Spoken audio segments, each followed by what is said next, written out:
오늘 이 자리에 모인 여러분들을 하나님께서 사랑하시는 줄로 믿습니다. 우리에게 놀라운 은혜를 부어주실 줄로 믿습니다. 저는 지난주 중에 작은 사건 하나를 경험을 하면서 나 중심의 생각, 선입관이 불러오는 결과가 어떠한가 이것을 생생하게 경험을 해드렸습니다.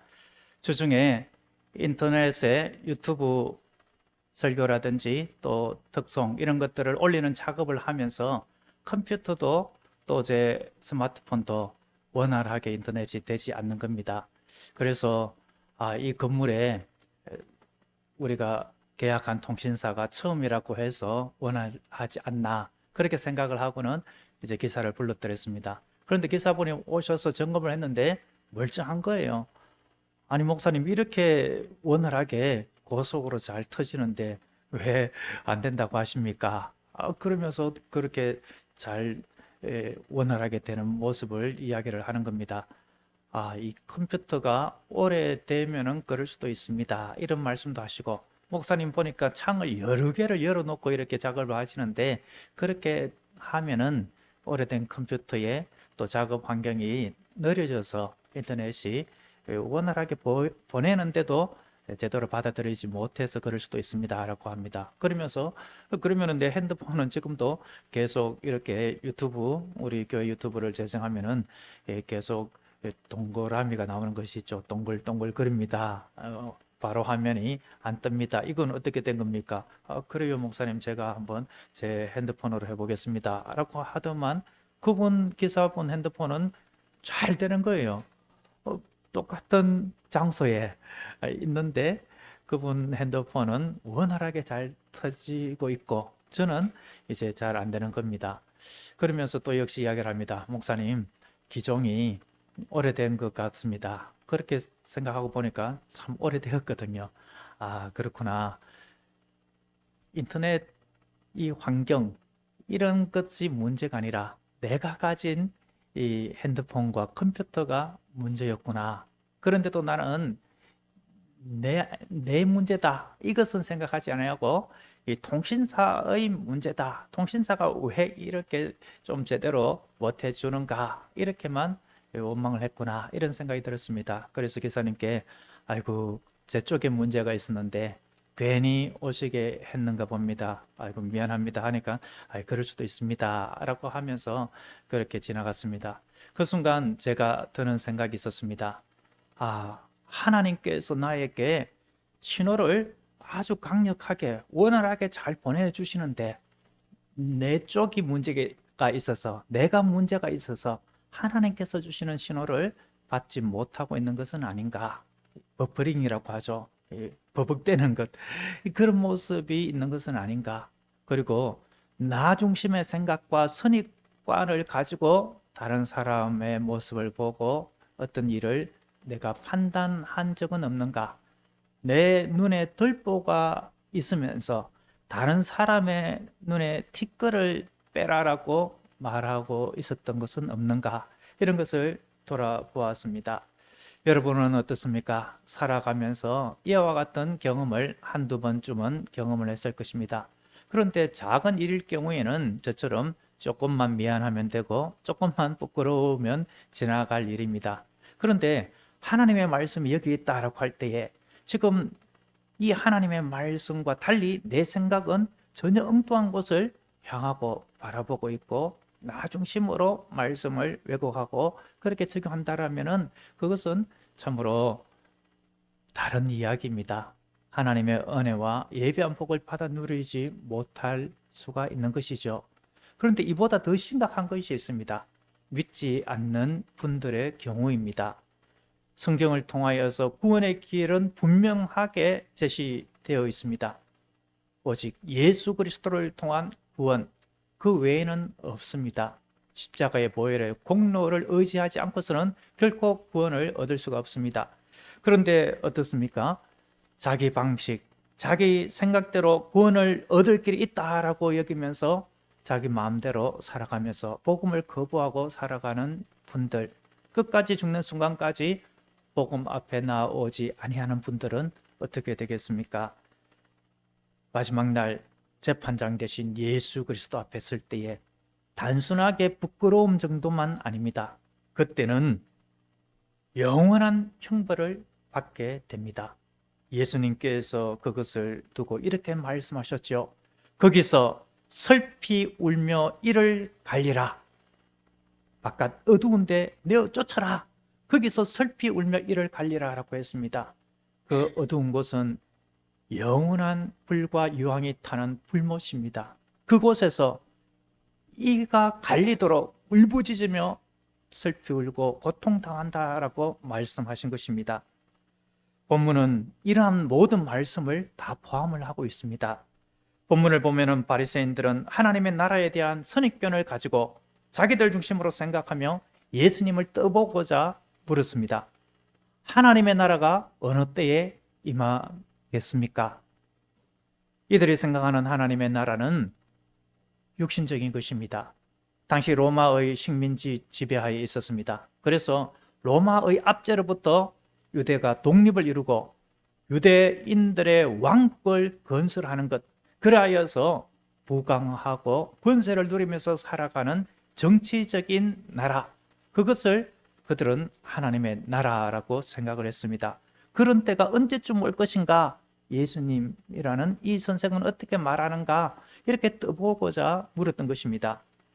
오늘날도 비슷합니다. 하나님의 나라를 죽어서만 가는 곳으로 생각하는 교인들도 많이 있습니다. 나는 교회에 다니니까 언젠가 천국에 가겠지라고 생각하면서 믿지 않는 세상 사람들처럼 생각하고 이 땅에 매여서 살아가는 분들이 많이 있습니다. 당장의 문제 해결에만 급급하고 더 많이 소유하고 더 많이 누리고자 하는 것에만 관심을 두면서 하나님의 말씀 뜻과는 무관하게 살아가는 분들도 있다라는 것입니다. 지난 주일에 설교 주제 생각납니까? 부르심을 살아내라. 나의 삶의 자리는 하나님께서 보내신, 예수님께서 보내신 선교 현장이다. 그런 마음을 가지고 하나님의 부르심에 합당한 삶을 살아가야 되는데, 그렇지 아니하고 말과 행동에 본이 되지 아니하고 하나님의 영광을 가리면서 살아가는 그러한 일들, 그러한 분들이 있다라는 겁니다. 그래서 교회가 욕을 먹고 하나님의 영광을 가리게 되는 것이죠. 예수님은 바리새인들의 질문에 분명하게 답변하셨습니다. 하나님의 나라는 볼 수 있게 임하는 것이 아니요 또 여기 있다 저기 있다고도 못하리니 하나님의 나라는 어디에 있다고요? 너희 안에 있느니라. 하나님의 나라는 너희 안에 있다.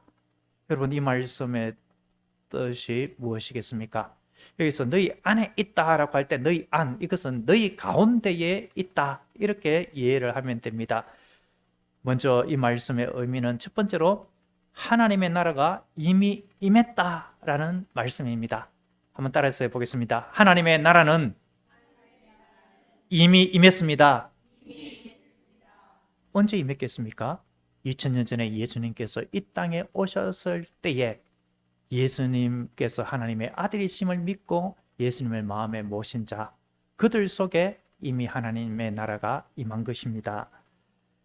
예수님은 이 땅에 오셔서 많은 기적을 행하셨죠. 가나 혼인잔치에서 물로 포도주를 만드셨습니다. 무리를 걸으셨습니다. 풍랑이는 바다를 잠잠하게 하셨습니다. 죽은 자도 살리셨습니다. 오병이어의 기적을 베푸셨습니다. 이런 기적은 사람으로서는 할 수 없는 기적이죠. 예수님께서 하나님이시다, 창조주 하나님이시다, 이것을 보여주는 기적이요, 하나님의 아들이시다, 이것을 보여주는 기적입니다. 그래서 예수님께서 보여주신 기적, 그리고 예수님께서 하신 말씀, 예수님의 모든 말씀은 하나님의 나라를 궁극적으로 말씀하셨습니다. 그래서 하나님의 나라를 알려주시는 비유의 말씀도 많이 하지 않으셨습니까? 예수님의 말씀, 기적을 보면서 예수님은 하나님의 아들이시구나, 그 사실을 믿고 예수님을 마음에 모신 자, 그 속에 하나님의 나라가 임한 것입니다. 하나님의 나라를 선물로 받은 것입니다. 하나님의 나라는 궁극적으로 가게 될 새하늘 곳의 땅, 천국을 말하는 것입니다. 그 천국을 이미 소유하게 되었다라는 것이죠. 여러분, 아파트, 저도 아파트 이렇게 교회에 있으면서 사택으로 살아본 적이 있습니다만, 제가 제 돈으로 아파트 청약 받고 이렇게 해본 적은 없습니다. 그런데 아파트 청약 받고 또 그렇게 대금을 내신 분들 어떻습니까? 그 아파트는 그분의 소유가 된 것이 아닙니까? 그런데 아직 들어가서 살지는 않습니다. 그렇지만 이미 그 아파트는 그분의 소유로 등기가 되어 있습니다. 마찬가지입니다. 우리가 예수님께서 재림하셔서 부활의 몸을 덧입고 영원히 살게 될 생활의 땅 천국, 그 천국은 예수님의 재림의 때에 우리가 들어가서 살게 됩니다. 그렇지만 그 나라를 이미 우리가 소유했기 때문에 예수님을 모신 우리 안에 하나님의 나라가 임한 것입니다. 둘째로 하나님의 나라가 너희 안에 있느니라, 이 말씀은 하나님의 나라가 그 속에 임한 사람도 있고 그 속에 임하지 않은 사람도 있다라는 말입니다. 하나님의 나라는 2000년 전에 예수님이 오심으로 이 땅에 임했지만 하나님의 나라를 소유하지 못할 자가 있다, 이 말씀을 하고 계시는 것입니다. 하나님의 나라는 눈에 보이는 것이 아니다. 하나님의 나라는 이미 너희 안에 있다. 그런데 너희들 바리새인들은 이 하나님의 나라를 소유하지 못하고 있다. 너희들은 이 나라를 소유하지 못할 자이다. 이 말씀을 하신 것입니다. 여러분, 집에 가셔서 오늘 본문 이후에 누가복음 17장 22절부터 37절 말씀을 한번 천천히 보시기 바랍니다. 이 말씀은 우리 믿는 자들에게는 아주 큰 소망과 기쁨과 위로의 말씀입니다만 믿지 않는 자들에게는 준엄한 경고, 심판의 말씀입니다. 예수님께서 언젠가 이 세상에 다시 오신다라는 말씀을 하고 있습니다. 예수님께서 2000년 전에 이 땅에 오실 때는 어떻게 오셨습니까? 베들레헴 마구간에서 조용하게 이 세상에 사람의 몸을 입고 오셨습니다. 그런데 예수님께서 다시 오실 때는 어떻게 오신다라고 누가복음 17장에 이야기를 합니까? 24절에 보면은 번개가 하늘 아래 이쪽에서 번쩍이어 하늘 아래 저쪽까지 비친 같이 인자도 자기 날에 그러하리라. 번개가 한꺼번에 여기서 저기서 막 동시에 번쩍거리지 않습니까? 예수님께서 다시 오실 때는 이 세상 모든 사람들이, 지구 이편 저편 그 모든 사람들이 동시에 예수님께서 이 세상에 하늘 구름을 타고 오시는 것을 보게 됩니다. 그리고 그때에 두 사람이 누워 있을지라도 한 명은 버려둠을 당하고 한 명은 데려가게 된다. 두 여자가 맷돌을 돌리고 있을지라도 한 명은 데려가고 한 명은 버려지게 된다. 이 말씀을 하고 있는 것입니다. 여러분, 신학적으로 선택과 유기라는 표현이 있습니다. 하나님의 선택한 백성은 주 예수 그리스도를 나의 구주 나의 하나님으로 영접하여서 하나님의 나라 백성이 되고 하나님의 나라를 소유하게 되지만, 그러나 선택받지 못한 사람, 선택되지 아니한 사람은 하나님의 나라를 소유할 수 없다라는 것입니다. 여러분, 이 말씀은 예수님을 믿고 예수님께서 내 인생의 주인이시다, 구주이시다, 이것을 고백하는 자에게는 너무나도 큰 위로의 말씀이 되는 것입니다. 요한복음 1장 12절 말씀, 어떤 말씀입니까? 영접하는 자 곧 그 이름을 믿는 자들에게는 하나님의 자녀가 되는 권세를 주셨으니 라고 했습니다. 여러분들은 예수님을 영접하신 줄로 믿습니다. 그렇다면 하나님의 자녀가 이미 되었습니다. 그런데 이 하나님의 자녀가 되는 권세, 이것은 예수님을 영접한 순간부터 영원토록 이어지는 권세입니다. 예수님을 영접한 이후에 나의 신앙의 그 봉사가 열심히 조금 식어지고 조금 못한다고 해서 하나님의 자녀의 권세가 취소되고 하나님의 나라를 선물로 주었던 것을 잠시 유보, 이렇게 하지 않는다라는 것입니다. 예수님께서 분명히 말씀하셨습니다. 요한복음 10장 28, 29절에 내가 그들에게 영생을 주노니 영원히 멸망하지 아니할 것이요 또 그들을 내 손에서 빼앗을 자가 없느니라. 그들을 주신 내 아버지는 만물보다 크심에 아무도 아버지 손에서 빼앗을 수 없느니라. 아무도 하나님의 손에서 얻은 이 구원, 이것을 취소시킬 자가 없다라는 것입니다. 그러므로 우리는 하나님의 자녀로서 구원의 확신을 가지고 나에게 하나님의 나라가 임하였다. 나는 하나님의 나라가 임하는 은총을 받은 자이다. 이러한 확신을 가지고 기쁨 가운데 살아갈 수 있기를 바랍니다.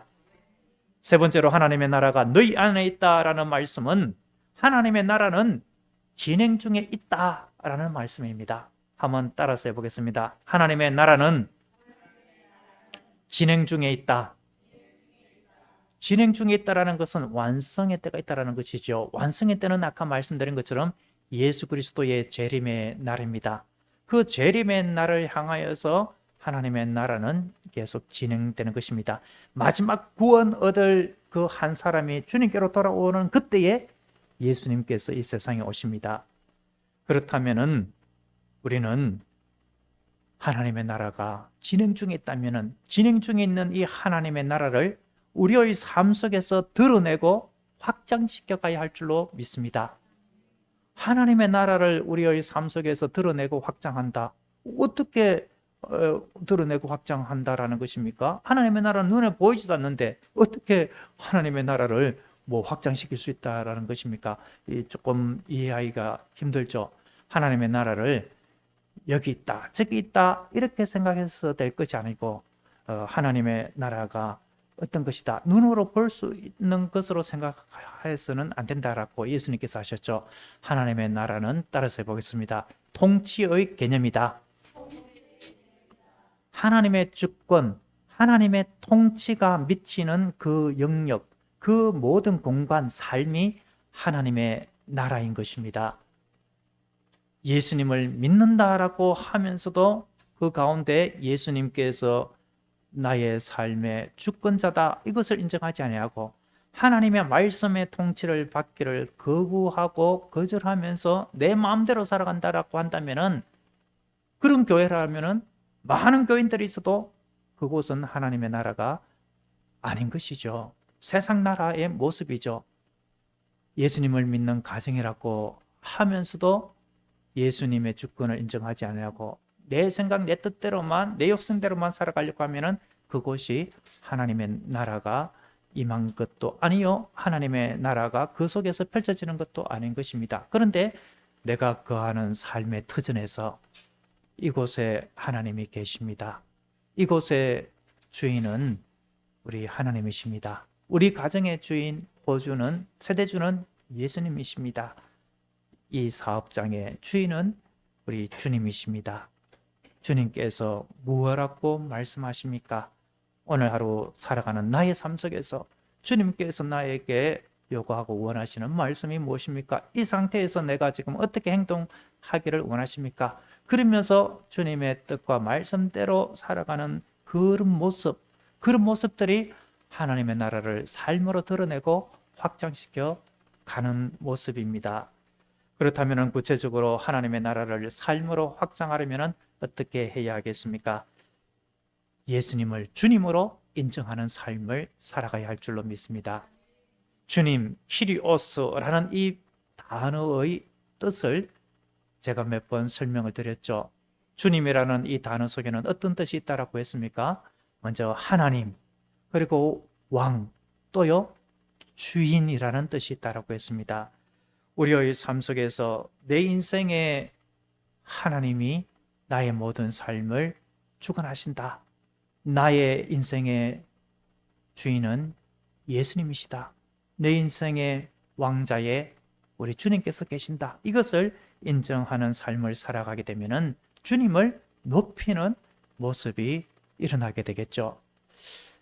저는 이 말씀을 묵상하면서 왕이신 나의 하나님, 이 찬양이 계속 떠올랐습니다. 왕이신 나의 하나님, 우리의 삶에 예수님을 주인으로 모신 자로 우리가 주님 앞에 나를 내려놓고 주님을 높이는 그런 고백하는 마음으로 우리 같이 한번 왕이신 나의 하나님 찬양 드려보겠습니다.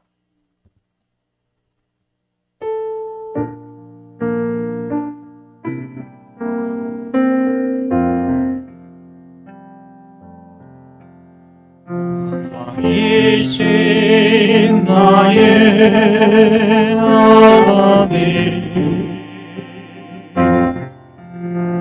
내가 주를 높이고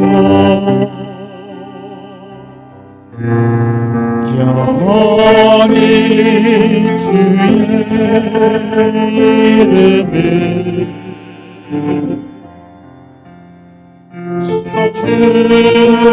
축하리이다.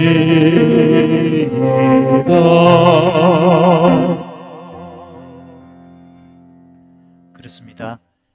예수님을 내 인생의 주님으로, 하나님 왕 주인으로 모실 때에 우리의 삶 속에서 전과 다른 변화가 일어나서 주님의 이름을 높이는 그런 일들이 있습니다.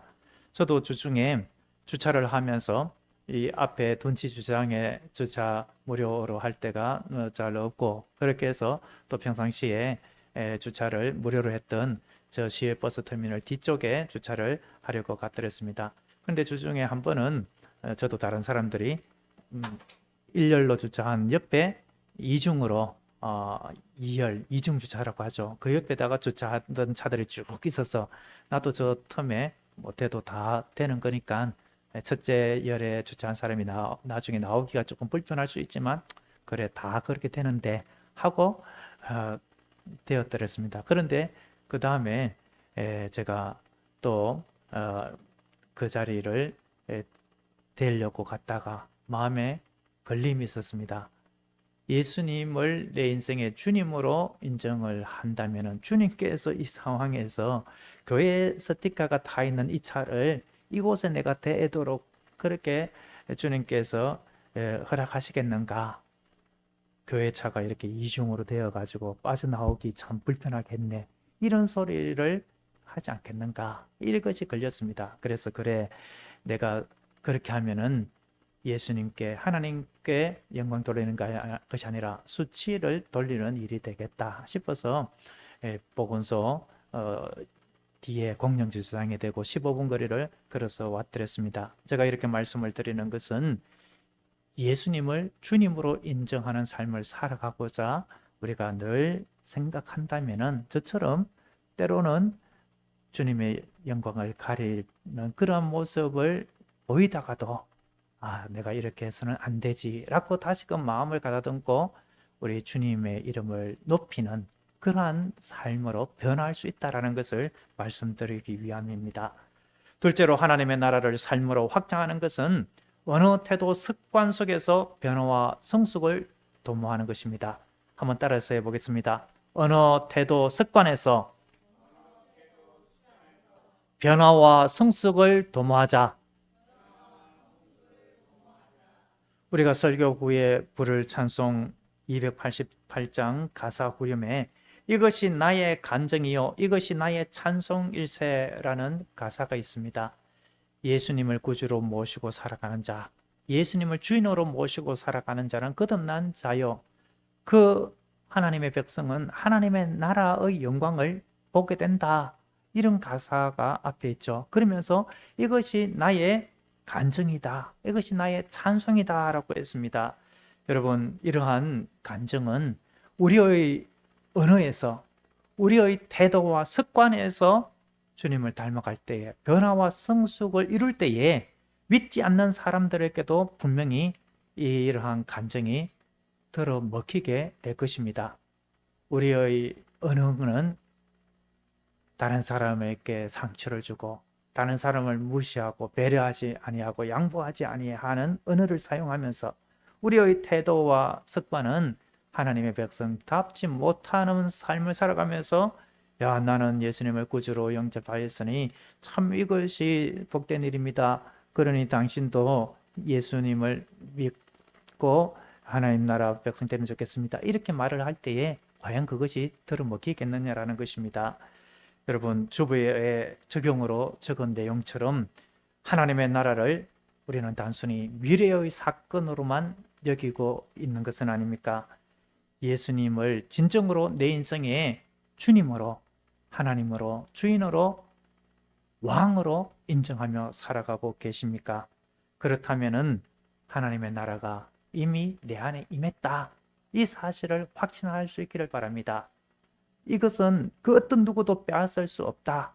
나는 하나님의 선택받은 백성이다. 이 사실을 가지고 구원의 확신 가운데 기뻐하면서 우리의 삶 속에서 하나님의 나라를 드러내고 확장시켜 나가기를 애쓰고 힘써야 할 줄로 믿습니다. 먼저 예수님을 주님으로 인정하는 삶, 그리고 우리의 언어와 태도와 습관에서 변화와 성숙을 도모해 가기를 애써야겠습니다. 오늘 줄 예배 후에 선한 양들의 언어 저자 목사님의 강연이 있죠. 우리의 언어가 생명의 언어를 사용한다면은 우리의 삶의 언어를 통해서 많은 사람들이 치유받고 회복될 것입니다. 아, 저분의 언어는 정말 아름답구나. 이런 이 모습을 믿지 않는 사람, 이 세상 사람들은 보게 될 것입니다. 그리고 우리의 태도는 어떤 일에 대한 반응입니다. 지금 예배드리는 것도 하나님 앞에서 우리의 태도이죠. 목사는 목사대로 하나님 앞에 예배를 정성껏 준비하고 예배를 돕는 손길들도 예배를 정성껏 준비하는 겁니다. 그리고 또 우리 성도님들도 하나님 앞에 예배당에 오면은 세상의 이야기들로 뭐 반갑다고 이렇게 저렇게 이야기하는 것이 아니라 예배 전에 하나님의 임재 앞으로 나아가고 기도하면서 예배를 준비하고 주님과 만남의 시간을 가지는 것입니다. 이런 것들이 태도죠. 사람들과의 태도도 마찬가지입니다. 어떤 일에 대한 태도, 어떤 일을 두고 그 일을 가지고 불평할 수도 있고 원망할 수도 있지만 이 가운데 하나님의 선하신 손길이 있다라고 생각하고 감사하면서 하나님의 역사를 소망 중에 기다릴 수도 있습니다. 우리의 습관이 믿지 아니하는 사람들처럼 세상적인 그러한 것에 매여 있는 습관을 가질 수도 있지만 경건한 습관, 하나님의 말씀을 가까이 하고 주님 앞에 나오고 주님께서 기뻐하는 삶을 살아가는 그러한 것들을 거룩한 습관으로 들을 수도 있습니다. 이러한 모습을 우리가 살아갈 때에 우리 안에 임한 하나님의 나라는 이 세상 속에 드러나고 확장될 것입니다. 그리하여서 우리를 통하여 하나님께서 홀로 큰 영광 받게 될 줄로 믿습니다. 기도하겠습니다. 하나님 아버지, 우리에게 영원한 하나님의 나라를 선물로 주심에 감사합니다. 하나님의 나라가 이미 우리 안에 임했음을 확신하며 하나님의 그 모든 영광을 삶 속에서 드러내며 하나님 나라를 확장시켜 갈 수 있게 도와주시옵소서. 예수님을 주님으로 인정하는 삶이 되게 하시고 우리의 언어와 태도와 습관에서 변화와 성숙을 도모해 갈 수 있게 하옵소서. 그리하여 우리를 통하여 확장된 하나님의 나라로 인하여 하나님께서 홀로 큰 영광 받아 주옵소서. 예수님의 이름으로 기도드립니다. 아멘.